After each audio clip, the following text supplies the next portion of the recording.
Welcome back to Raised by Giants Illuminated Insights discussion. We are live. Welcome everyone in the chat. Good to see you guys and any moderators out there. We have an amazing discussion for you guys today. But before I bring Christopher on, I want to thank Matthew for the kind and generous $12 PayPal donation. Really appreciate your support of the show. And Samir for a $10 PayPal contribution as well. Thank you, Samir. And also someone that bought me a coffee on Buy Me a Coffee. They're anonymous. They did not apparently want their identity to be revealed, but thank you, someone, for your support of the show. It means a lot to me and helps me continue to do my work and bring you guys amazing research and discussions like we're going to have here today with Christopher, and also Bandy Boo for the kind and generous $10 super thanks on my last UFO Doomsday Cult video, part 3, Heaven's Gate. Just a reminder, super chats and super stickers are available, and any super chat or super sticker will be read out during the show. Also, PayPal and Buy Me a Coffee links are in the description as well and are always appreciated. Couldn't do this without your guys' support. Also, if you haven't watched my documentary, JFKX, Solving the Crime of the Century, what are you waiting on? It's a new look at the JFK assassination that you've never heard before. I know it's not available in other countries. That's a big complaint that we're having right now, but we're working on that for you guys. It'll be available everywhere, no matter where you live soon. But for those of you that are in the US, you can rent the film on Amazon Prime for only $1.99, very affordable price. And you can buy it for $4.99. And I recommend buying it because you're going to want to watch it several times. JFKX, Solving the Crime of the Century, out now on Amazon Prime. Check the link in the description. So I am very excited about the show today. I recently listened to Christopher's video on Rudolph Steiner. He did amazing research on that. And when I was listening to it, I saw how almost everything in Rudolph Steiner's cosmology and theology has been parodied over all of these UFO cults, more specifically the cult that I just now covered on Heaven's Gate, UFO Doomsday Cult Part 3. And we're going to talk about it. Christopher, how's it going, brother? It's going great. Congratulations on your documentary on JFK. That's wonderful. Thank you. I really worked hard on it and put a lot of time and effort into putting that together almost every day for like a month, from the time that I woke up to the time that I went to sleep. Sometimes I would fall asleep just working on it and wake up in the middle of the night and then work on it again. So thank you very much. I hope people really check that out and give it a 5 stars and a solid review. So, Christopher, you just recently did a video on Rudolph Steiner, and this was very, very interesting to me. I wish I would have listened to it earlier, because I think that I actually dropped the Heaven's Gate cult video after you had sent me that video. But very, very interesting things in there. Let's go over a little bit of Rudolph Steiner's theology and what he was writing about first, so we can get into that really quick. Well, Rudolf Steiner was a philosopher who was very active from the 1880s through 1925. He was involved with the Theosophical Society, and he founded his own society, the Anthroposophy Society. Theosophy is the wisdom of God. Anthroposophy is the wisdom of Adam, according to the Gnostics, or the wisdom of man, if you literally translate the Greeks. And he was a Gnostic, and he created a very Gnostic, Kabbalistic, but I would say more so Gnostic belief system in cosmology.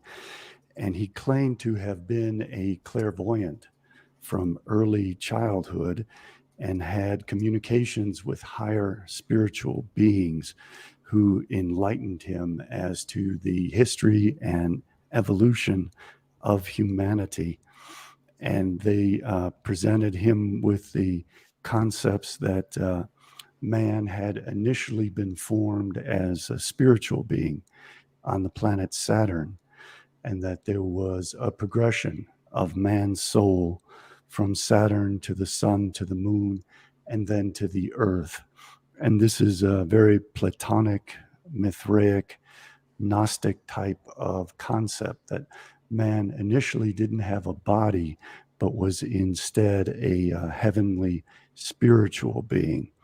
And then man fell and got involved in sin and got involved with Lucifer and other things on the moon, and eventually came to the earth and was given a body of flesh, a vessel for that spirit, which is very Kabbalistic. And so Steiner creates this type of dualism, which is extremely prevalent in Gnosticism, Neoplatonism, and Kabbalah, where the earth is viewed as the kingdom of hell and the realm of the demonic spirits. And those demonic spirits are inherent in the material world. The material world is imbued with evil, so that machines and other things that are constructed from that material world are inhabited by demonic spirits. And Steiner created the dualism, which is so prevalent in modern extraterrestrial theories, even in that of the Congress, that there are two types of ETs or aliens. There is this spiritual type, these spiritual guides who love mankind and want to guide mankind's soul back up into the higher realm of the upper planets and away from the chaos and the evil material world of the earth. And then alternatively, there are these material demonic spirits of the earth. And the earth is ruled by Ahriman, the Zoroastrian evil god of chaos and the material world. So we have this battle between these two types of alien forces, which is the narrative of ufology. And I don't think it's coincidental. I think the whole thing is a cover for the religious beliefs of Gnostics, Satanists, and Kabbalists. And they want to indoctrinate mankind and lead mankind into obliging all of the prophecies they have, which have always not really been prophecies, but instead they're plans. And Steiner presented the notion that everything that is on the earth is tied to this chaos and becomes artificial in the minds of human beings. And this artificiality draws mankind away from the goodness of the spiritual beings who will eventually descend to rescue man from the evil material world. And that man will develop machines which have artificial intelligence, which are tied to this artificiality. And they will be products of man's distorted consciousness in this material world of the earth. And Steiner latched on to Charles Darwin's son's concept of the fission of the moon from the earth. And he said that when that took place is when humanity descended to the earth and needs to ascend out away from the earth, because in the 8th millennium, the moon will undergo fusion back together with the earth. And that's when these spider-like artificial intelligence, demonically souled machines will swarm over the earth like spiders, like the locusts of the 10 plagues of Egypt, and overwhelm mankind. But at the same time, these spiritual beings will come, descend to help humanity ascend and the soul of humanity to ascend. And we see all of this replicated in, well, Gnosticism and Kabbalah came centuries before and thousands of years before. But in the New Age mythologies, which are being pushed, and in the narrative being pushed by the government, that UFOs represent an evil force, a threatening force, an existential threat due to their technology. So we see technology being presented as if it has this demonic soul. And another important aspect of Steiner's presentation of technology as if imbued with demonic spirits and demonic souls is that the the ancient Judeo-Christian role that Satan plays. He is the adversary, and he is in an adversarial relationship. And humanity is broken down into his offspring and the offspring of the gods who love humanity and want to save humanity. So it creates a bifurcation of humanity into two distinct camps: those who are tied to knowledge and technology and the evilness and lusts of the material world, and those who want to release their spirit from their body, the prison of flesh, and ascend to the gods in heaven. But either way, humanity loses, because in order to ascend, you have to die, as happened with the Heaven Gate cult, and as is one of the premises of Christianity. You have to enter the heavenly kingdom, which means you have to leave the earthly kingdom. So it's a suicide cult. And the other aspect is that the earth has to be turned into hell through technology, which creates these demons. And these demons become our tempters, our accusers, our prosecutors, and then our punishers. And we see that happening in the form of cameras, which are always watching us everywhere, especially in China, and these police robot dogs, which arrest us, accuse us. They're going to be utilizing the information garnered through artificial intelligence to build up profiles on each of us and learn how to tempt us and learn how to what this abstractions that they put before us through computer screens and through all the images that we experience in this artificial world. They'll be able to completely monopolize our consciousness and eliminate our free will. And the whole idea of the introduction of evil was that it provided for free will, and they are now flipping that on its head and utilizing evil to take away free will and then to punish us after tempting us to commit sinful acts. And so what they're doing is they're turning the whole world into hell, and they are surrounding us by artificial beings that have artificial intelligence, which will tempt us, torment us, prosecute us, and then punish us. So in either direction that humanity takes, if it follows either of these two paths, the right-hand path up into the heavens or the left-hand path down into the hell of the earth that they're making, humanity loses. So I think we need to immediately abandon all of this mythology, reject it, and recognize it for what it is, because it's a trap either way you go.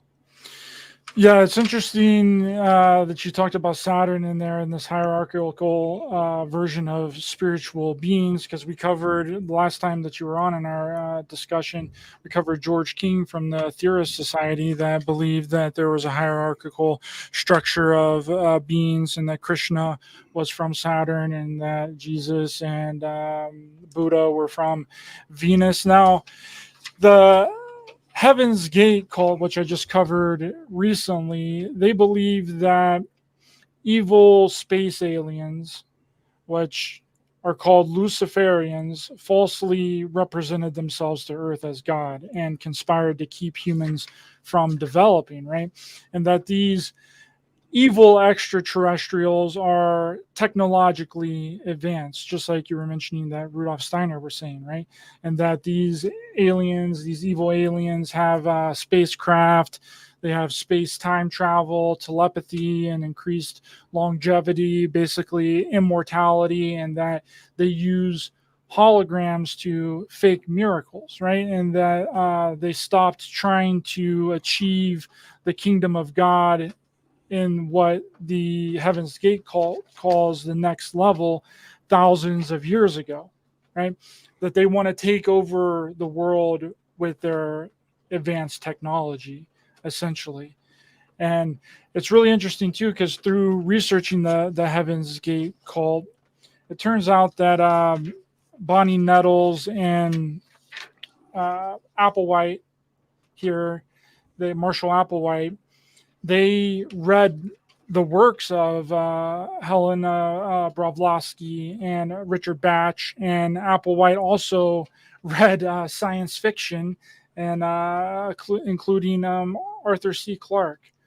So it seems like that And also, they went around the United States whenever they started out in the early 70s. From around 1970s, 1970, when Applewhite met Bonnie, they traveled around the United States and they were collecting all of this information through a lot of the New Age spiritual centers, through gurus, and reading all these books by Helena Blavatsky, and reading science fiction through Arthur C. Clarke. And they just kind of combined a lot of these different thoughts and theories and ideas from all these people and these people that they were visiting and the books that they were reading into their own version, into their own theology, and created this belief system and this belief structure for their Heaven's Gate cult. The reason why Saturn plays such a prominent role is that in the old geocentric conception of the universe, they believed that Saturn was in the seventh sphere, most distant from the earth, and therefore was the realm of the gods, and that everything would descend from that highest sphere. And even as recently as the formation of Islam, there was the concept that the soul descends down through those planets from God and has to reascend back up across those planets to God. Blavatsky used to publish a magazine called Lucifer, and a big part of that movement of Albert Pike and the Freemasons and Blavatsky and Theosophy, and also it carried over into Rudolph Steiner, was trying to normalize Lucifer and portray Lucifer as if the good God. And that's also a prominent aspect of early Gnosticism, where the God who offers humanity the knowledge, the gnosis that is needed for the soul to be elevated back to the monad through logos, which first emanated it, has to be provided by this intermediary who offers it up. And that appears in Steiner's theology, just as it does in Gnosticism, as Jesus Christ, who acts as the moderator between these two forces. In Steiner's system, it's the force of the Ahriman on Earth is the evil force, and then you have the spiritual beings of the planet Saturn, who are the good force. And as you were pointing out, this cult concept creates a personality type of the cult leader. And part of that is the cult leader asserts that he is able to communicate with these higher spirits, these divine spirits, who appear to him or her through another dimension, they say, without ever defining what that means. So that enables them to act as that intermediary, but like Jesus Christ, to speak for the gods and to speak for humanity to the gods, so that people believe falsely that these people are divinely inspired and that they're in communication with higher spirits, and that it would be wise to follow what they say, when in reality they're all just con men. And now it appears that the government is taking on that role of con men and acting as if the intermediary between these forces, and not allowing the release of evidence that they claim exists, and not even allowing the interrogation in camera behind closed doors of witnesses. So there's something brewing, and it's troubling that this is how I never thought I'd experience this in my lifetime. Yeah, that panel or that congressional hearing that they just had the other day was a complete and utter joke. Whenever that Koresh guy was mentioned, whenever he was questioned about what if he ever seen the aliens, or if he ever seen the craft or the aliens that were in the craft, he was like, "Oh, I'll say that in private, but I can't say that on this media." Like, bro, what are you talking about, dude? Like, it's a clown show is what it is. And nothing new was brought up either. This is all years old material.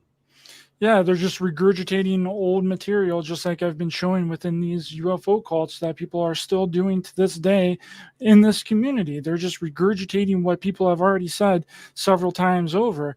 And it's really interesting with Rudolph Steiner here. What does Rudolph Steiner think that, does he ever mention like heaven or a reality above ours, like the Heaven's Gate cult does?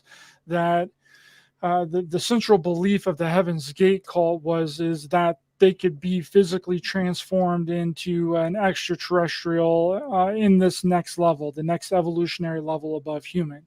That's the Right? key word with Steiner, is evolution. He introduced the concept that humanity is undergoing a process of evolution from this initial spiritual state, being brought down by these spiritual guides to the earth, and then attaining a dualistic material spiritual state, and then either evolving into this new technological existence or evolving back into spirit in a refined state. And that we have offspring so that our spirits can be reincarnated. All of this is completely Kabbalistic. And what's very troubling is this concept of evolution into an androgynous immortal state.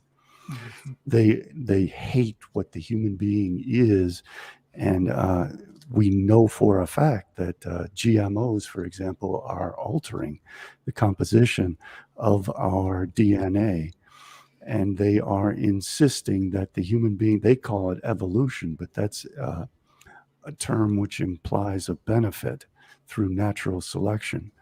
And what is actually taking place is deliberate mutation without natural selection, but instead artificially producing a different form of organism without our consent. And they are altering what the human being is into something else. And within a couple of generations, there will no longer be human beings if this process continues. And they're doing all kinds of experimentation along this theme of what they consider to be evolution. And that was a big part of the Theosophical Society too, is that humanity was evolving into a more intelligent, more divine form. I don't want humanity to evolve. I want humanity to survive. And I view those who seek to destroy humanity by corrupting our genetic material into a new and different form of organism without our knowledge and consent, I consider that an existential threat. Yeah, and that seems to fall in line with what Rael from the Raelian cult was saying as well. He said that these extraterrestrial Elohim beings came down, and that they were told him how to live forever and how to achieve immortality was through cloning as well. Rael from the Raelian cult that we kind of covered last time. But what's interesting that I covered in the Heaven's Gate UFO Doomsday Cult Part 3, and we did mention this. We didn't really go into detail a lot last time, but they started telling their followers to be androgynous, right? They would have their followers, the women would have to cut their hair short. They would be wearing long sleeves. They would put them in these everyone to look the same in these gray looking jumpsuit things. And they would basically be, they would call them androgynous. And even Bo has stated several times, and I actually have a clip right here to listen to. He stated several times that the only way that you can get into the next level, into this kingdom of heaven that they're talking about, is if you are androgynous. And I'm sorry for interrupting, but it's important. That's the exact mythology of Kabbalah, that the only way to transition from the present world, Olam Hazeh, to the world to come, Olam Haba, is for the gods to become androgynous. Once again, human beings are created in the image of the Elohim, male and female, as androgynes in the mythology of Judaism. And that split occurred when the temple was destroyed in the Godhead. And also split occurred in humanity, in which Adam was divided into his male and female aspects, and that was a catastrophe, and that human procreation is a tragedy because the parents die and the offspring have to then undergo the pain of menstruation and childbirth, and that it is superior to create immortal androgynes who don't have to search for a soulmate, who don't have to undergo divorce, who don't have to undergo child bearing and child raising. So they hate the human form, and they view childbirth and family as an evil thing that they want to eliminate. And so they want to replace it with sterile, immortal, androgynous beings. And that in order to go from this present world to the new heavens and the new earth that Isaiah wrote about, there has to be this transition of humanity back into its supposed original form of the androgyne. So once again, humanity has to be completely destroyed, and they consider that kind of a cosmological evolutionary process of refinement and rectification and perfection. Yeah, that's exactly what Bo from this Heaven's Gate cult believed in, right? He started saying that the beings in the next level, these extraterrestrial beings, do not engage in sexual intercourse, right? They do not need to eat, or they do not die. And that all the things that make us mammalian here, that make us human here, is evil, and we should hate that, right? And we should hate this world. I mean, he was a huge nihilist. I have a clip here of him talking about this, but before I show that, just a reminder, under fair use disclaimer, under Section 107 of the Copyright Act of 1976, allowance is made for fair use for the purposes such as criticism, comment, news reporting, teaching, scholarship, education, and research. And that's exactly what we're going to be doing right here. We're going to be commenting on the Heaven's Gate cult and their information. Do, in all honesty, hate this world.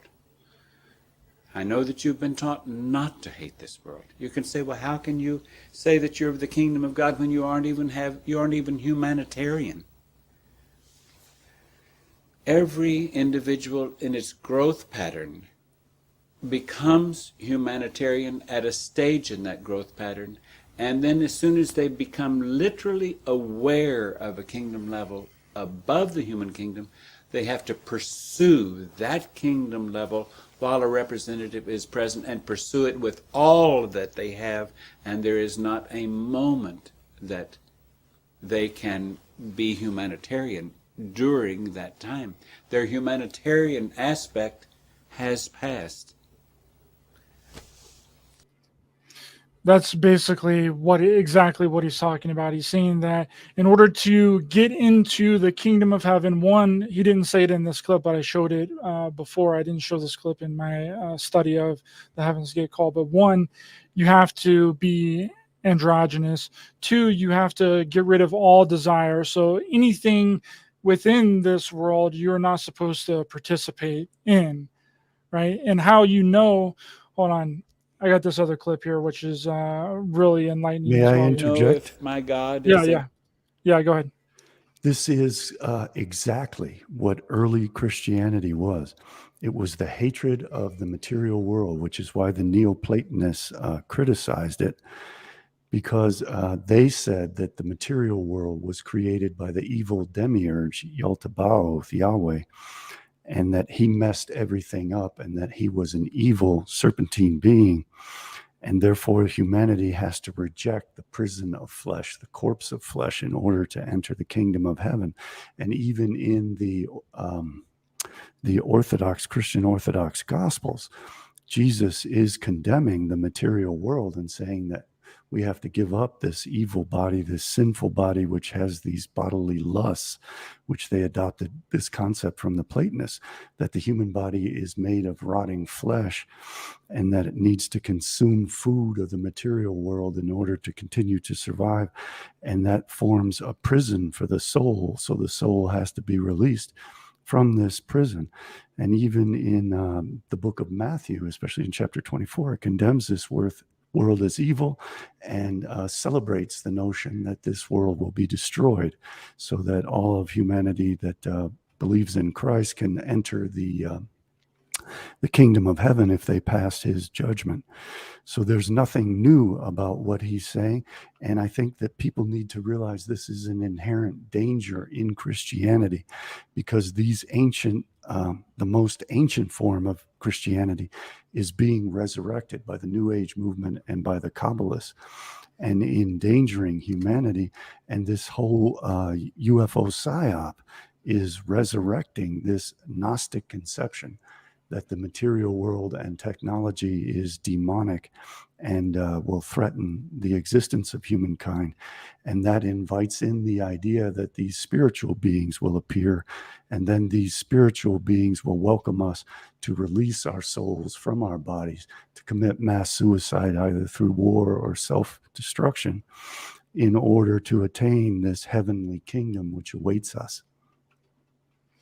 Yeah, and he also talks about here. I'm just going to play this other clip. He talks about knowing who God is, and how if God is giving you all this stuff in this reality, this human mammalian reality, then he's not really God, right? This is really interesting right here. That's also very the kingdom Christian. of God. If my God tries to increase my life in this world, or increase the time in this world, or increase material things, or increase family, or increase humanitarianism, or increase anything in this world, then it is not a member of the kingdom of God. That's hard to take. I know it's hard, particularly when you live in an age where every preacher is saying there's nothing wrong with wanting good things, nice house, nice car, nice... Just pray to God and he'll give it. He wants you to have nice things.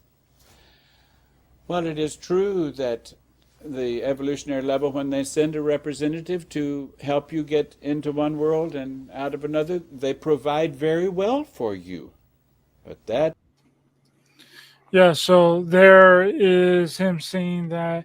And I think it also, like you were mentioning, is I can't remember the exact verse or exactly where it is, but it's something like being in the world but not of the world. I don't know, I'm not sure exactly where that verse is in the Bible, but it references like you got to have one foot, you can live in the world but not be of the world, so therefore not taking part in all of the worldly activities, and then you'll make it to heaven. It's basically what Bo is saying here. And beyond that, he is saying that if someone is helping you or advancing your life on earth, that they are devilish and demonic.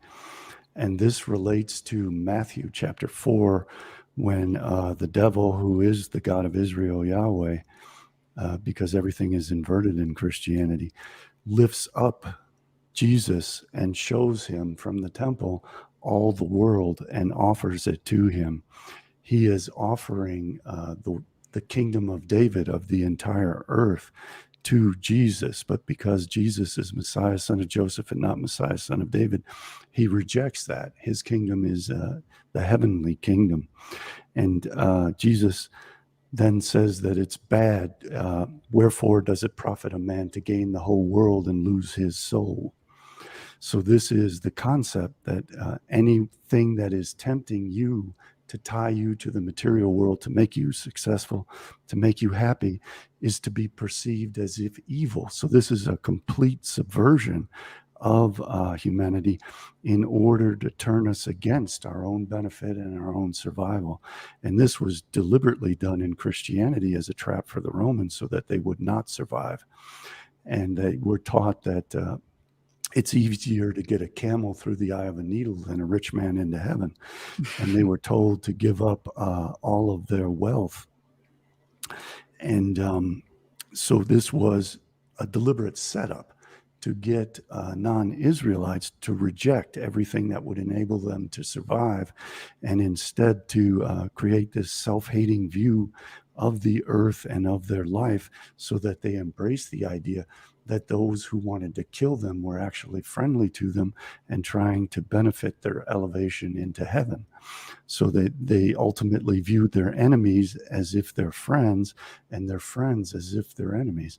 It's a really sick process of self-hatred and hatred of nature and hatred of the earth that invites the idea that salvation can only be achieved through destruction of the earth and destruction of the self. And they are doing this now on a global scale.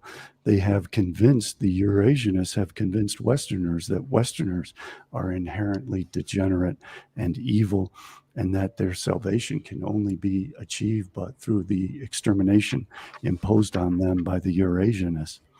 And this has been a deliberate plan for thousands of years to turn the descendants of the Romans and Greeks into self-hating people who reject the world and want to give the world over to the Israelites, because they believe that the world is evil, and therefore they're getting the better end of the deal by killing themselves off and destroying the world. Yeah, and they also believed, here, Bonnie Nettles and Marshall Applewhite, they believed that they would be killed and then resurrected.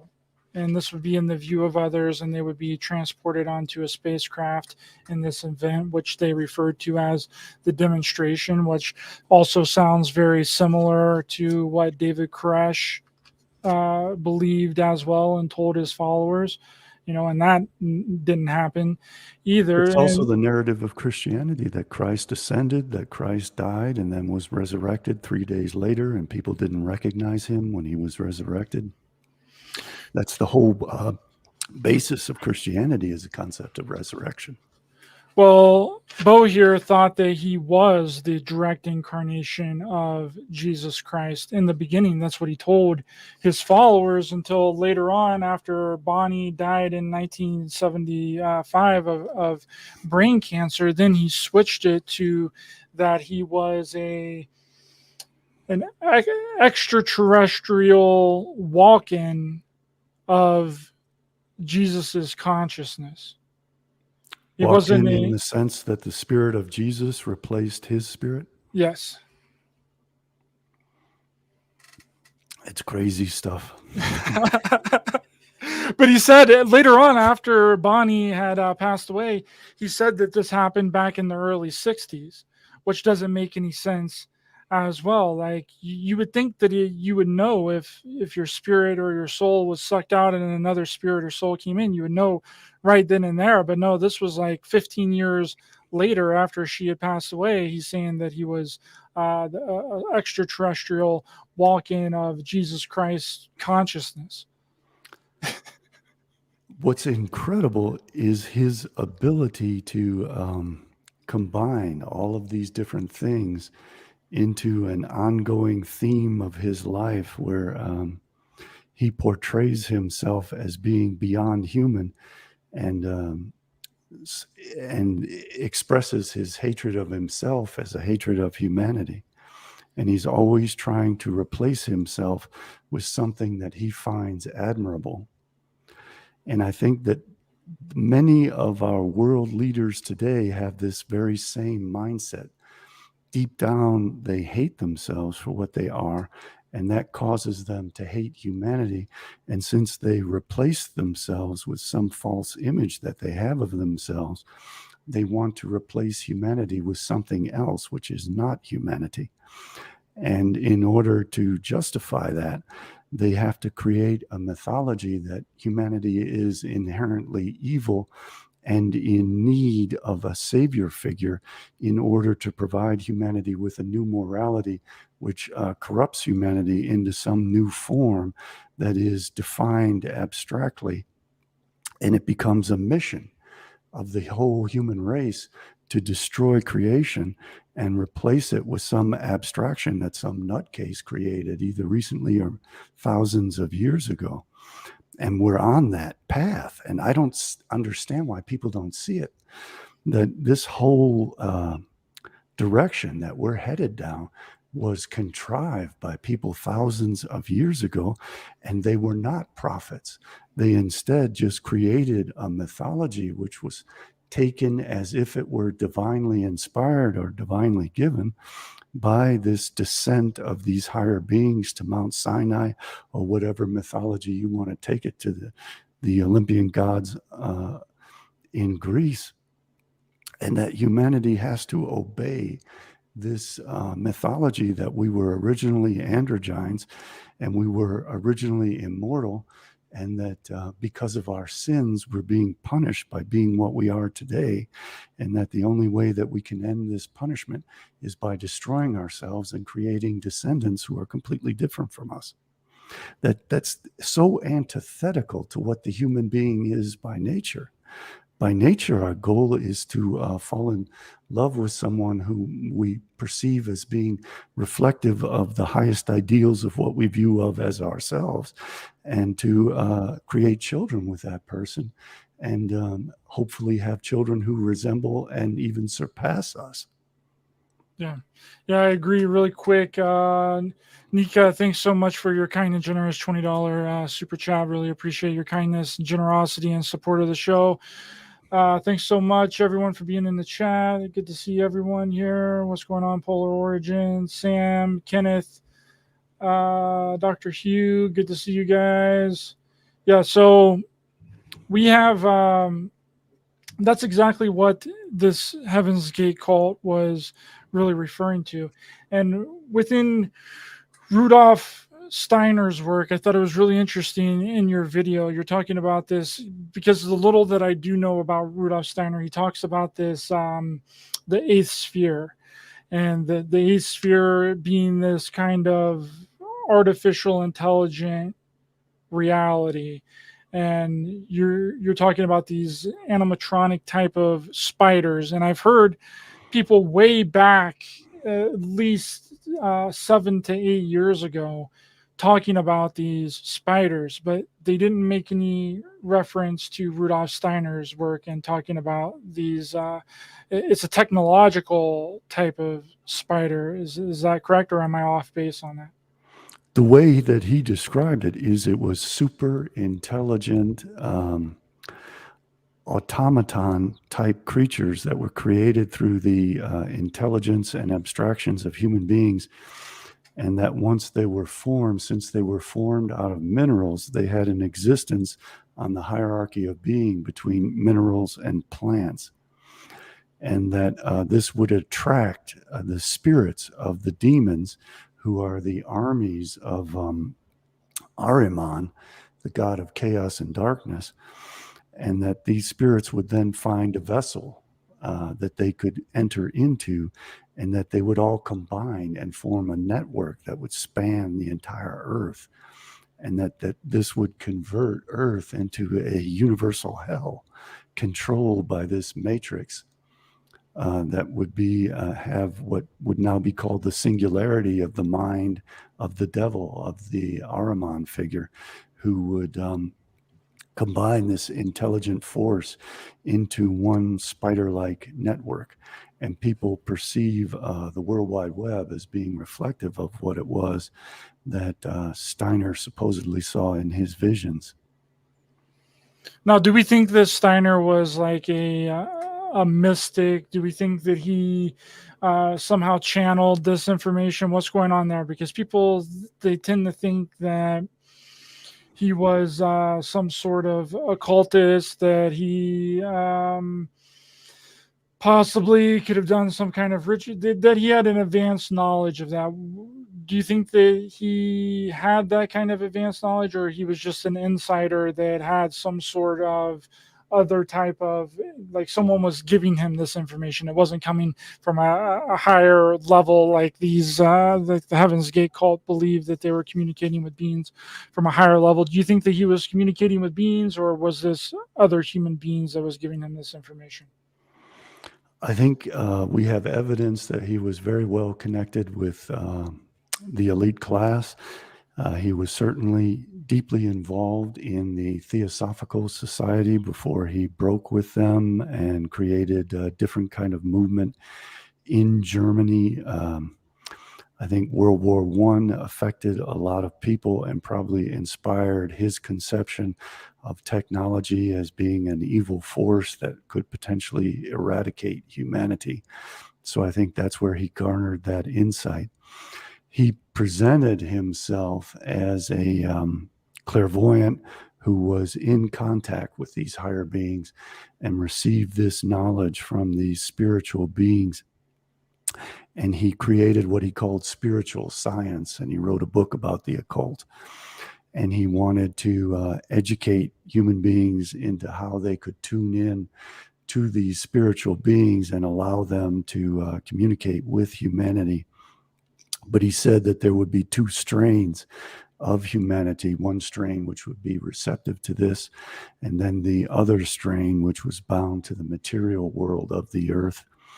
I strongly suspect that there were people behind him, just as there were people behind Hitler and behind Coudenhove Kalergi and a lot of the prominent Freemasons. And they were feeding him a narrative that they wanted him to promote. There was a lot of money that went behind him. He created the Waldorf schools, and he created institutes and places where he could lecture and proliferate this Steiner cult. He was certainly very brilliant. He was a trained and well-educated philosopher. He was very knowledgeable, and I think we have to give him credit for being extremely insightful. I think a lot of times what happens is these rich elites have a lot of money, but they don't have a lot of brains. So they use these schools and other institutions to find people who do have brilliance. And then they educate these people. They expose them to these various beliefs and these various agendas, and then they utilize their brilliance to formulate how this could be brought to fruition and to promulgate it and disseminate it in the form of a mystical cultish theology. And I'm sure that's what happened with the Theosophical Society, and I suspect that's what happened with Steiner. I'm going to be investigating him more thoroughly. This is just something I came across randomly, and I'm just getting into now. But he feels like one of those people who was grabbed up because he was very brilliant, because he was a philosopher, and because he had an interest in the occult, and because he probably did have experiences in his youth that led him down that path and made him good raw material to nurture and groom into one of the prominent figures who would then become a leader of one of these movements, just as so many of those type of people have been groomed. And Max Nordau, a prominent early Zionist, talked about how they would find these type of people and groom them and inspire them and nurture their abilities and their talents and their knowledge. And this can be done in a very good way, or this can be done in a very negative way. As we see with the WEF, people being groomed generation to generation to further an agenda and to provide a religious, philosophical, and a technological basis for advancing it, and often for disguising it, just as Marxism and Zionism disguise messianic plans. They disguise Gnosticism and other things through New Age philosophy and through ufology. And that's something I'm really working on now, is how ufology is being used as a mask and a cover to artificially fulfill all of these messianic and religious beliefs.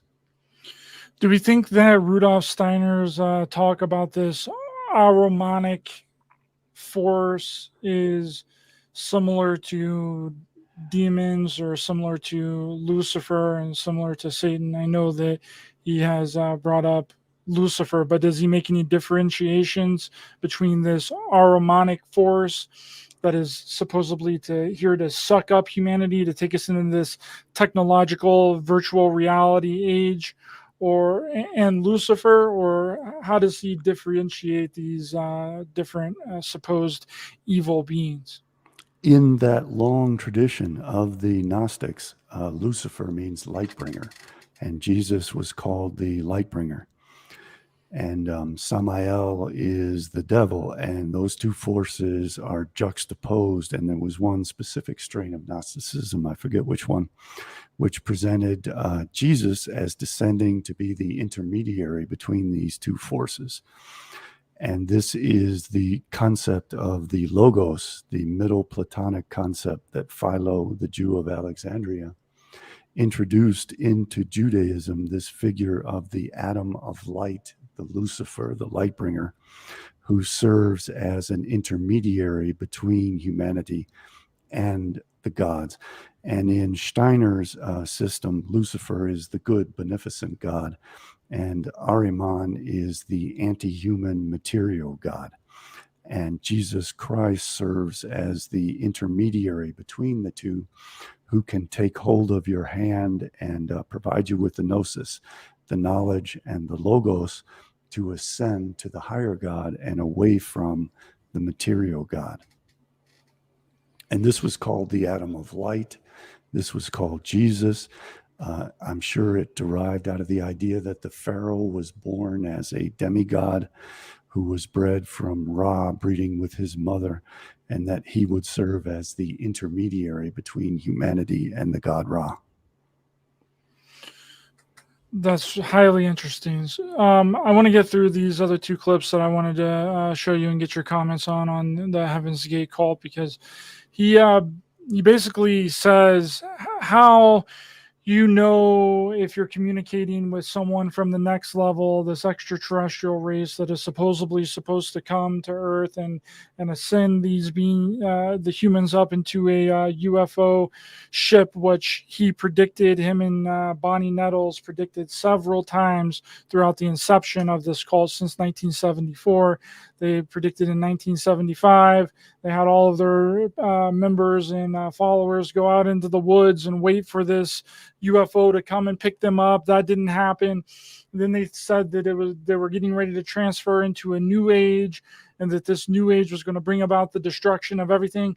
And that's another thing that I didn't even bring up in my UFO Heaven's Gate Doomsday Cult video, part 3, is that's where a lot of this new age and these cycles of humanity really started to become popularized in modern day, right? He believed that the earth was going to be recycled, and that the human beings on the earth during that time were also going to be recycled as well. So, and that recycling was the beginning of a new age. And then he also claims that way back whenever we dig up and do all this archaeological stuff and we find these other humans that were here a long time ago, that was the end of that old age too. And he says that people look at it like one long string of events when it's not. It's a ending of an age and then the beginning of a new age. And that's exactly the biblical narrative, that you had Adam and the Garden of Eden, then you had the fall, and Adam went from being a being of light to being clothed in the flesh of the material world. The material world became increasingly corrupt through the actions of Cain and Tubal-Cain and needed to be cleansed. The earth was cleansed by the flood, and then a new earth was created after the flood. But that was also corrupted because Samael provided Noah with a grapevine. The grapevine was the original tree of knowledge of good and evil, which Noah then planted in his garden. He got drunk on that vine, was raped by his son, who then castrated him. And then that reintroduced evil into the world. So we now are back in this cycle where there has to be a cosmic cleansing. And it's identical to the view of the Stoics, that there has to be a cosmic cleansing, a conflagration of the whole universe, so that it is then cleansed of all the evil and a new golden age can emerge, a new cycle, and what's called the world to come, Olam Haba. Which is very interesting because this guy Bo and 6 of his followers of this Heaven's Gate cult also got chemically castrated. There you go. He's the chopped Noah. it off. Yep.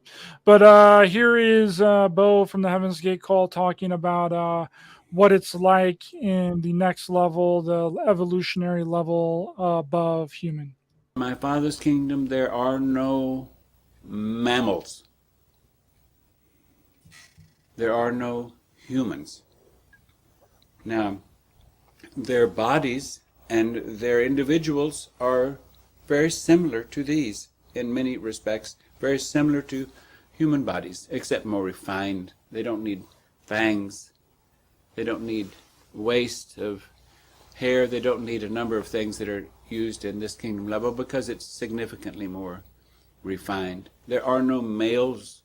There are no females. There are no children, because children come from the minds that are taken from the human kingdom, from hell, from the mind of the next level that is inserted into it's like the mind is grown in a human body. And when the mind grows enough to come into its own consciousness, disassociate with its chrysalis, and know that it is not the chrysalis, that it is the mind, and that it wants only to return to its maker, the mind that was given to it. It wants to become a part of it, become service to it. Then it goes up and is a child. But it's not a child in the form of needing to be an infant. It can be of service. It is like a young adult and can serve in young adult ways. But it also, as it enters into service, is genderless. It's genderless, Christopher. That's I'm sure he was heavily influenced by the theosophists who said that there was mind, spirit, and body, and that this goes way back again to Platonic conceptions of mind, spirit, and body, and that the the monad, has the first intellect, the highest intellect, and that we are corruptions of that intellect through the evil body of the material world. In the simile of the cave, we only perceive imperfect forms because we are corruptions of the ideal forms above, and that we have to elevate ourselves out of this cave of the earth so that we can see what truly is in an uncorrupted form and reunite with the beauty that created us, the goodness, the oneness, and become one with that.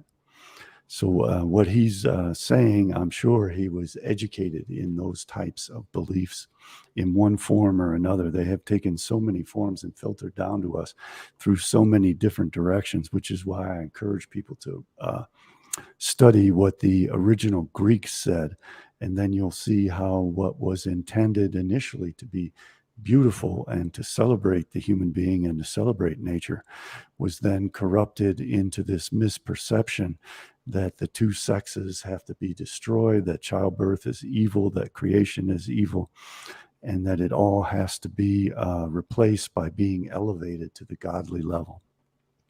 And the Greeks strongly resented that. The Neoplatonists rejected Christianity vehemently. They wrote many polemics against Christianity because Christianity was saying essentially what that man just said. And they saw that as destructive, and they didn't want to be destructive. They wanted to celebrate life. Here's another clip of Bo from the Heaven's Gate cult, basically saying that the only way that you know that you're communicating with a member of the next level is if they are androgynous, which I have absolutely no idea how you're supposed to know if you're channeling or communicating with these beings, if they're androgynous or not. How are you supposed to know that they're androgynous, Christopher? I have no idea. Well, in Kabbalah, there is the concept of beings with two heads, one male and one female. There's also the concept of the single body having two faces, one being male and female. In the statuary of the Greeks and many ancient cultures, they had androgynous gods, which would have both male and female sexual organs. So you would know it by their hermaphroditic nature or the possibility that they would have two heads or two faces. That's really interesting. Sounds like Janus. Yeah, well, this Janus is an in a interesting different time sense. Yes. because in this particular civilization that we're visiting now and about to leave, this civilization now is beginning to have an awareness of alien creatures they call space aliens, and we call them Pleiadians, and from different areas of the heavens. And the key to who is member of the next level, or the evolutionary level above human, is very clear. Only non-gender, non-mammalian, only individuals that are linked in family groups, like this is a family of not male, not female, and a relationship of child or younger member to older member, younger member to older member. And where that younger member, older member chain ends, and you find the older member, who's the top older member, or the chief of chiefs, like I said last night, is beyond our comprehension, certainly beyond our capacity with human brains to bring that into any clear understanding. But the important thing is not to think that we are saying that if someone exits their body before its so-called natural death, that they're going to go into heaven. Yeah, that is Bo talking about how you know when you're communicating with the evolutionary level above human, what she claimed was a physical reality in the beginning, but now is claiming that it's a non-corporeal place, because Bonnie Nettles, his partner, his shepherd, right? He keeps referring to that you have to have a shepherd to get to the next level. You have to follow somebody to get into the next level. And he also claims that all of the other cult members that led their followers to a fiery death, right? Like the Branch Davidians, the Waco cult, like the Order of the Solar Temple, which I'm going to be covering next week, which has really interesting ties with Aleister Crowley and the OTO. But that they were correct as well, because their followers believed everything that their cult leader was telling them to believe, and they followed it without question, and a lot of them died following their leader to the best of their ability. And we're following governments who are pursuing this identical path. We now have a cult leader government which is trying to tell us that these aliens are around us and that their technology poses a threat that we have no defense against. So we have to develop technologies to defend against it. And we have to study this. And then they're presenting the government as if the government itself is divided and corrupt and therefore can't offer up any defense. So they're causing us to rebel against our own government because of mysterious UFOs, which our government is keeping from us. And they just build layer upon layer of creating and generating paranoia and fear. And when people are afraid, they're very easily manipulated, and they look for someone to guide them and save them. So they're setting us up to look for these supernatural spiritual forces, either that or some kind of foreign force that presents itself as if our savior, to come and rescue us from both these extraterrestrials and this corrupt government, who is either in league with these extraterrestrials or refuses to provide us with accurate information about us. This is all so bizarre and such a convoluted, strange narrative to be put forward by our own government, that this is very much like having this cult leader being our government. And they're also talking about how the earth has become so degraded that we have to look for means to form life on other planets. And we have Elon Musk pushing the idea that we have to go to Mars or some other planet to live. That's so crazy to me. Why aren't we instead reestablishing the natural processes of the earth to make it more inhabitable? And I think they're deliberately starting forest fires. We don't know what the effects of those are on the weather patterns. They're messing with the clouds. They're putting particulates in the atmosphere. they are deliberately trying to turn the earth into hell and a place of coldness and darkness. And they are acting as if they are global alchemists, messing with the four elements of fire, air, earth, and water to make the earth itself uninhabitable. Why are they doing that? Why? And then why are they offering up the idea that we have to elevate ourselves to another planet? And is it coincidental that all of this matches this ufology narrative and the theology of Islam, Christianity, and Judaism? Yes, I mean, the only thing that I could possibly think of, off the top of my head, for the reason that they would want to get us off the planet, and Elon Musk, coming, saying that we need to get to Mars and terraform Mars, is that the chance and the possibility of some sort of global natural disaster. Now, whether that is an actual natural disaster or a contrived natural disaster that they have created in order to eliminate the majority of the planet, is, so I don't know. Right? But It could would be either view one. Mars itself as a natural disaster. It's an uninhabited, extremely harsh environment that's a really long one-way trip. The Earth is obviously far more inhabitable, and we're already here. So why aren't we preserving and protecting it? And why aren't we working together to preserve and protect humanity instead of this constant agitation against one another by our leadership? It's just crazy to me that we allow other people to govern our fate in this way, where we're all being pitted against one another, and we're all being pitted against the environment, and we're starting to view Mother Earth as if it's an old witch that we have to escape from.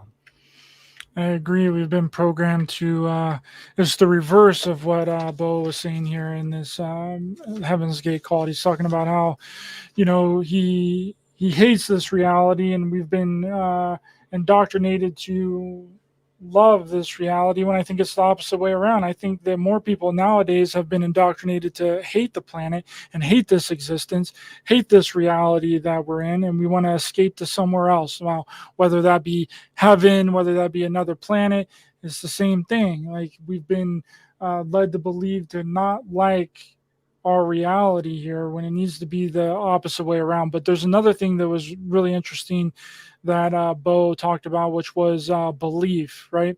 He taught that whatever it is that you believe in is what you're going to get in the afterlife. So if you believe in extraterrestrial space aliens and this ultra mega utopia, then that's what you're going to get. If you believe in heaven, whenever you die, then that's what you're going to get. If you believe in hell whenever you die, that's what you're going to get, and so on, which is kind of contradicting, because then he talks about the next level as if it is heaven, right? But then he says that you can't get into the next level unless you follow a certain amount of steps. You got to be androgynous, you got to give up all human desire, and go in the far extreme of that is getting castrated, getting your balls all whacked off, which he did, and 6 of his followers ended up doing too. But this is him talking about belief. I hope you understand that. In other words, to get into a discarnate condition doesn't mean I'm going to go anywhere, or it doesn't mean that individuals in this human civilization, to get in discarnate either at the end of a lifetime, or whether it's premature or not, doesn't mean they go anywhere. They go only according to what they know. In other words, if I believe in some city in space that is where I'm going to go, and I feel that I have visited that and that is my reality, then that reality will be mine when I am discarnate. Our information that we have while incarnate is exactly the same information we have when we are discarnate. Therefore, when we step out of the vehicle, we got to know where our tour guide is for what's next. We have to know that we have connected with a guide that, I hate that word because of what it's become with a shepherd. We know we can connect with a shepherd that we trust, and that we have decided that this is, if that shepherd will have me, I want to continue to be a sheep as long as that shepherd will have me, and I will do everything I can to please that shepherd. So back to, how can you know if my God is a God of the kingdom of God? If my God tries to increase my life in this world. Yeah.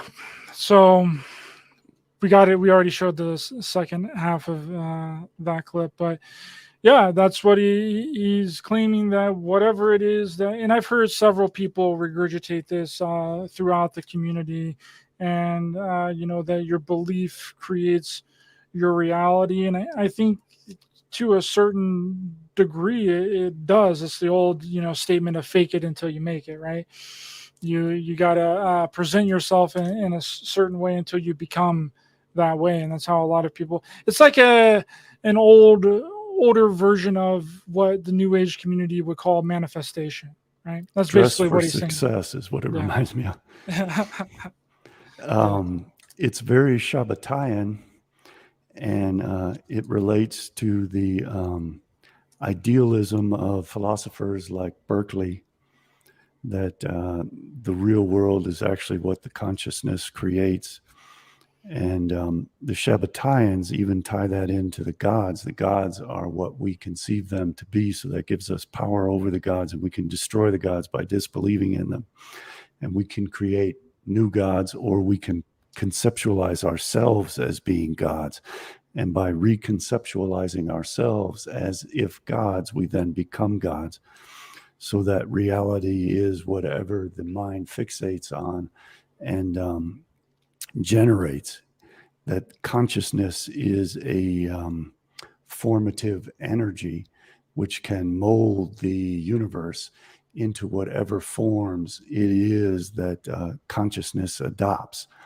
That reality is actually a reflection of consciousness, and consciousness is not a reflection of reality. And therefore, the human mind becomes the source of everything that is. And this is deeply part of Kabbalism, that the universe is created for the Israelites, and that they ultimately will destroy Yahweh and destroy the gods, and be able to create a universe which reflects their own consciousness instead of being what the creator gods create. So this is all engineering this idea that human beings themselves become the creator gods, and that our intellect can then become a first intellect, which can cause chaos, which is a substratum, to assume whatever forms it is that our will wants to have. So that that's the nature of being a god, is that your will can mold chaos into the forms that your imagination creates. That's what he said several times. Researching this quality, is like, yeah, we are the gods. We have the ability, but a lot of the things he says are What it is, really contradicting. They're very contradicting. We as human beings are blessed with an innate desire to reproduce. And it goes far beyond simply our sex drive. We have the desire to create new generations of us. And I think that part of that genetic structure, where our DNA forms a larger human being that contains within it a consciousness, that consciousness has built within its structure this desire to perpetuate itself and to create children who then take our place and keep our DNA replicating itself, so that we as a life form persist. And that what has happened through language, as humanity has existed for hundreds of thousands of years, is that we pass along from one consciousness to the next and generation to the next a set of mythologies which appeal to those aspects of our nature, but make them increasingly abstract. so that we get further and further away from our traditional views of establishing communities and families and having children, and then children who will care for us in an old age. Technologies and machines have taken the place of those children, and we are turned inward more and more into abstraction and away from physical reality, so that we then conceive of and reify abstraction as if it were reality, so that we become driven to try to replicate those abstract images of ourselves instead of trying to replicate ourselves through our children, our communities, and our nations and our cultures and our heritage and traditions, so that we become so self-absorbed in our own abstract image of ourselves and our world that we strive to cause that to perpetuate instead of utilizing the natural processes of nature and the earth to perpetuate ourselves and our DNA through the natural reproductive process of mammalians and of living organisms, and being a part of the integral replication on Earth of this DNA life form into something abstract and something that creates from mineral things that which does not depend upon DNA, and that which does not reproduce through the normal reproduction of male and female and gender. And we are completely breaking away from our most fundamental genetic nature into, and Steiner was a visionary in this sense, into the products of the abstractions of our minds. We're committing collective suicide for the benefit of our dreams. And he believed that we had an astral body and an astral being and an ethereal being, which would manifest itself while we were asleep, and that we would enter the astral plane while we were asleep.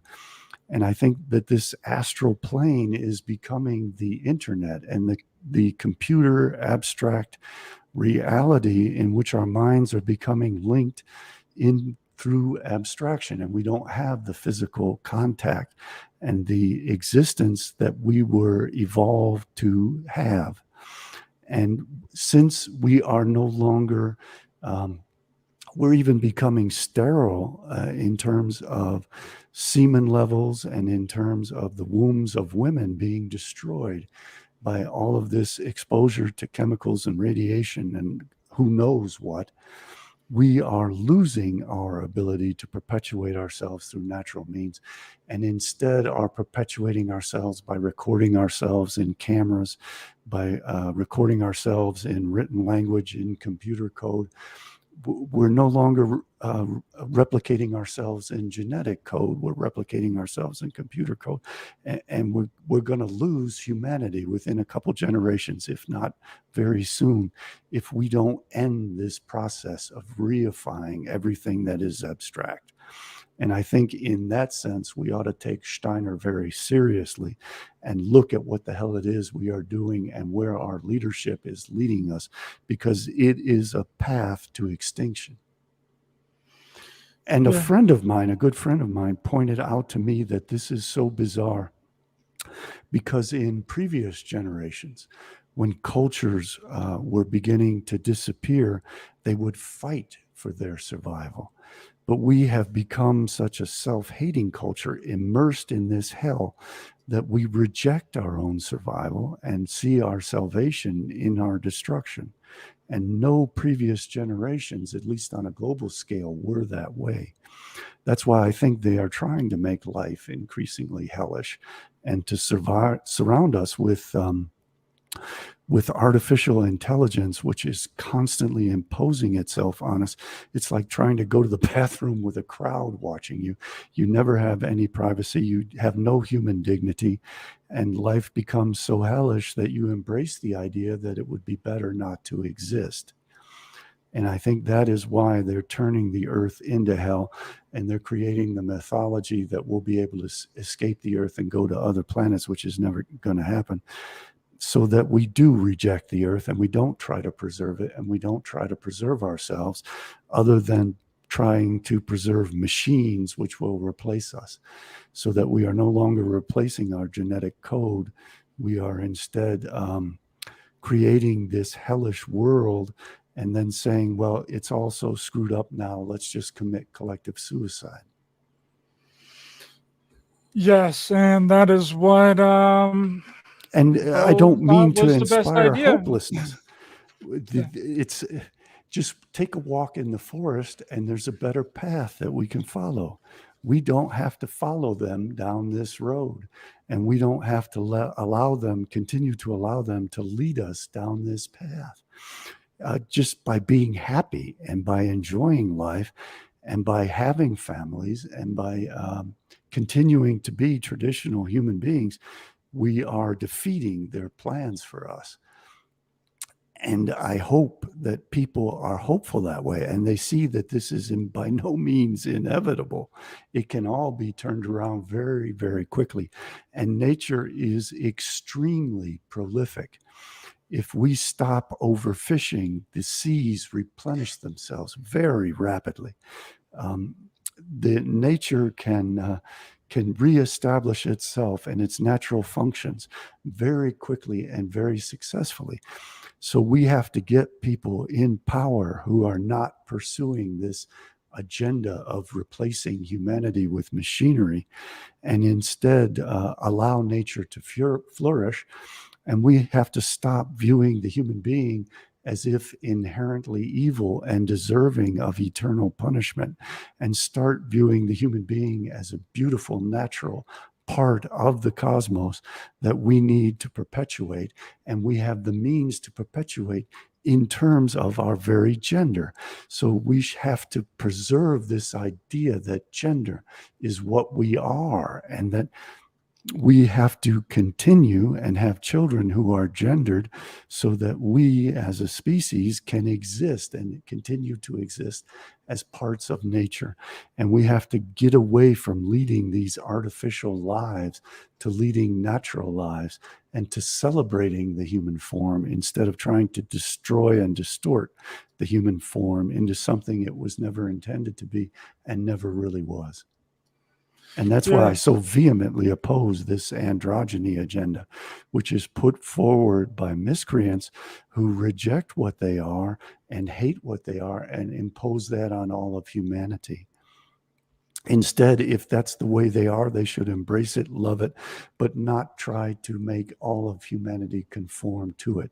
Just as we should not try to impose our form on them, they have no right to impose their form on us. And we can get along with one another and help one another to survive.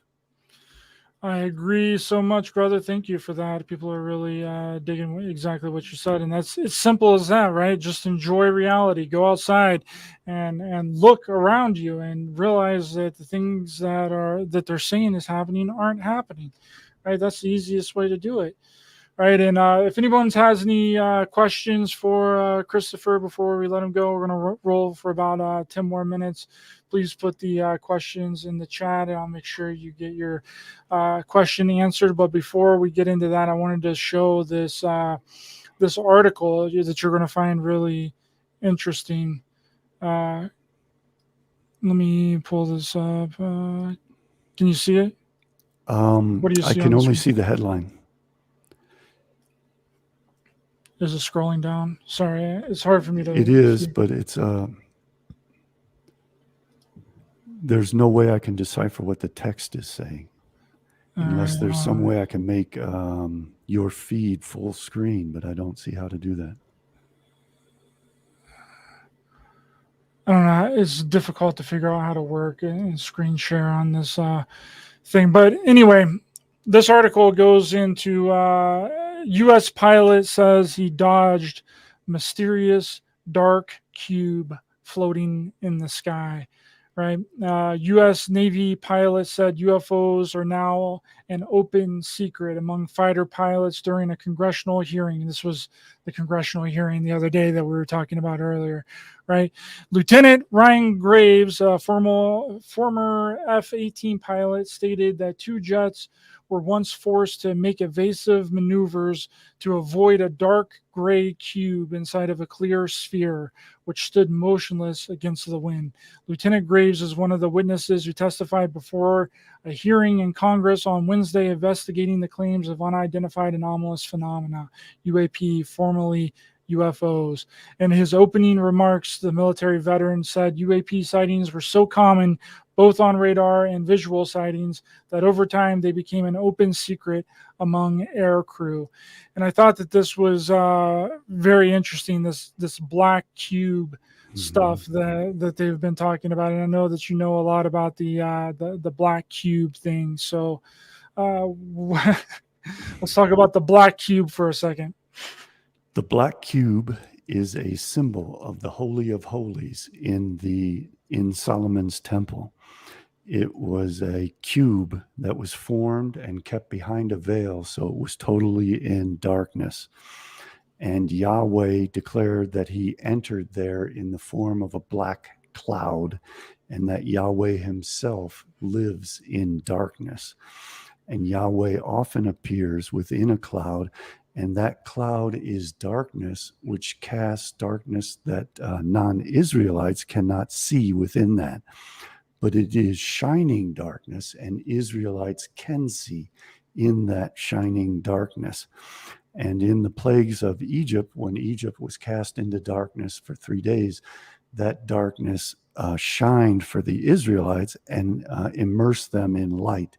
So what is darkness to non-Israelites is shining darkness to Israelites, and the black cube represents the Holy of Holies, God's temple and throne on the earth. So what we're seeing is what is being symbolized as the descent of the gods, and it is being portrayed in the form of UFOs. So these are these descending beings who are coming down to teach humanity how to ascend. And we have the mythology of Jacob's ladder as being a means to ascend into heaven. We have the mythology in the first chapter of Ezekiel of the Merkavah, the chariot, and these spheres represent the description of the chariot being portrayed by Ezekiel. And again, underlying all of this mythology is that the earth is an evil place. There needs to be an elevation away from the earth to the gods, and that the non-Israelites are duped into the mythology that they have to die for this to take place, whereas the Israelites are encouraged to utilize what the Freemasons call spiritual alchemy to transform themselves into this new world. And this new world will, of course, be the earth that we're on. So the ancient plan was to dupe the non-Israelites into believing that they attain this world through death, whereas the Israelites are taught to believe that they obtain this by purifying and rectifying the world, and that to bring the world into darkness is to make it shine in the ultimate, most energetic form on the 8th day, and that they will then inherit this world to come in which only they will exist. And the descent of this black cube is the descent of the temple and the reconstruction of the temple, so that in this temple, which has a bedchamber in the Holy of Holies, Yahweh and Shekinah can re-engage in their love for one another and embrace again and become an androgynous Godhead. And at the same time, humanity will have figured out how to reformulate itself through the ripening fruit of the tree of knowledge, through technology, into an immortal androgynous form. And then man will actually have the form in whose image he was made, in the image of the gods. And man will be androgynous and immortal, and man's intellect will elevate to such a level that he can then cease to believe in the gods, who will then disappear, and man will replace them as the gods.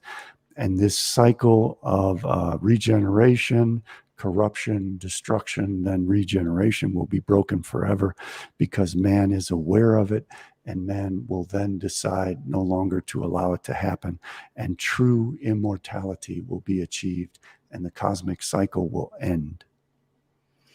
Got a question here from Polar Origins. The Theosophists were started by Blavatsky. How much do you think these cults are covers for military agendas?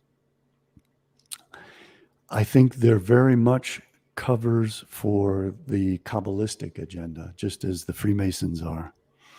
I think they provide an opportunity for individuals to be groomed and to be educated and selected, and then put into the intelligence agencies, made spies, made reporters, made authors, made filmmakers who can then influence the collective consciousness and public opinion, become opinion shapers, become leaders. And I think that is one of their primary functions. Another function that they have is to keep the most brilliant people sterile, to form a dysgenic society, just as Catholicism had the clergy, and every family were the most brilliant children of that family. They'd get involved in the clergy and become sterile and no longer reproduce. So it generates cultural degeneration, generation after generation. The best, like the Cathars, no longer reproduce, and the worst reproduce exponentially, and the culture degenerates. So I think it serves all of those functions. In terms of military agendas, it provides intelligence, because like in the Freemasons and in Scientology, the people who are involved in these cults give up all their personal information and the private information of all the people that they know. So these are used by the intelligence and military agencies to garner intelligence information, which then gets filtered ultimately to the highest intelligence agencies, and they have hierarchies of that around the world. These people can be utilized as revolutionaries and subversives during revolutions and during military combat. They also have secret symbols, so they can meet in different neutral countries and exchange military information. So they are definitely utilized as spies around the world. And they have no loyalty to their families, to their societies. Loyalty to anything other than the cult is strongly discouraged. They are often supervised and chaperoned when they engage with non-cult members, so that their cult spirit can't be broken, and also so that they cannot divulge any of the secrets of the cult. So I think in those ways, yes, they're very much a part of military agendas. Question from Dr. Hugh. What's going on, Dr. Hugh? What is your view on the theories you present on your channel? True, false, fiction, or possibly really how the world functions? And he's asking if you can please make a space for him and others to contact you regarding your content. Yeah, that's something that a lot of people have mentioned to me. That's when in subscribe to your channel, is that you have your comments turned off over there. I turn them on and off depending on how much trolls try to disrupt and put in misinformation. If you want to interact with my comments sections, BitChute and Odyssey are generally the best, sometimes on Twitter. In terms of my theories, I assume he's asking if they are scientific in the sense of being falsifiable, and if I believe in the concept of absolute truth. And Feihinger and Jeremy Bellamy had a very useful understanding that we create useful fictions. And these fictions, according to Popper, have to be falsifiable and testable hypotheses. And they are simply ways of logically gathering together what we perceive to be the facts in consistent ways. and they have to be testable and falsifiable. So I would categorize them as useful fictions. And if anyone has objections and would like to present either a logical or factual error in their perception, I'm always open to that. And I'm tremendously open to new facts. I want to learn new things. I want to be confronted with new data, and I want to continue to collate and correlate that data in new and more insightful ways. It is a journey. I am constantly refining it, growing, creating new concepts and ideas. So there's no finality or absoluteness to any of it. That is the best way to be, my friend. I say all the time to people, if you aren't changing your views and your ideas and your thoughts, you're not constantly thinking of different things and new ideas and new theories, then you're staying stagnant, right? You're creating your own echo chamber of thoughts, ideas, and beliefs, and then that echo chamber is just being echoed out to the same people that just believe in that same thing, and you're not getting anybody else. That's why I don't like certain other platforms, because it's just an echo chamber of thoughts and ideas. At least on here, we get the opportunity to be able to have other people listen to us, like with other things, it's like, you're just preaching to the choir on a lot of different things, but changing and it's okay to change your thoughts and your ideas and your beliefs, right? People have to constantly reassess, especially when new facts or new experiments are conducted that shatter and falsify old beliefs. Absolutely. And people tend to not want to do that. Whenever they're confronted with new theories or new thoughts or ideas, they tend to just double down on what they already believe instead of admitting that they're wrong. I mean, I've been wrong about several things in the past, and I've admitted, I'm like, hey, I was wrong about that. I was duped just as much as you were duped, and that's an important thing to let people know, So, I think that's all. Question. Are you familiar with Dan Winter and Micah Dank? They don't ring a bell. I don't recall either name. Okay, let's see if we got anybody else. It looks like that's all we got. Well, thanks so much for coming on, Christopher. It was a wonderful discussion, wonderful conversation. And let people know where they can find you, and give you a chance to plug your YouTube channel so people could find more of your work. I think a good introduction to my work would be to go to my website, cjbbooks.com, and pick up this book, Beware of the World to Come. It's my most popular book, and it explains a lot of the things that I have been discussing today. You can find me at cjbbooks.com. Those are my initials, then books with no space.com. You can also find my YouTube channel, which is CJB Books on YouTube. You can find me on Twitter at CJB Books. Same on BitChute and Odyssey. Thanks so much, Christopher. Appreciate your time today. Thanks, everyone in the chat. Thanks, Michael. Good to see you. King James, Jeanette, Kenneth, Sam. Thanks, everyone, for being here and taking time out of your day to be in the chat and watch this live broadcast. Appreciate each and every one of you. Please check out my documentary, JFKX, Solving the Crime of the Century, which the link to that is in the description. A very affordable price at $1.99 to rent and $4.99 to buy. I will be back on Sunday with Paul Knight, and we'll see you guys next time. Thanks so much. Thank you.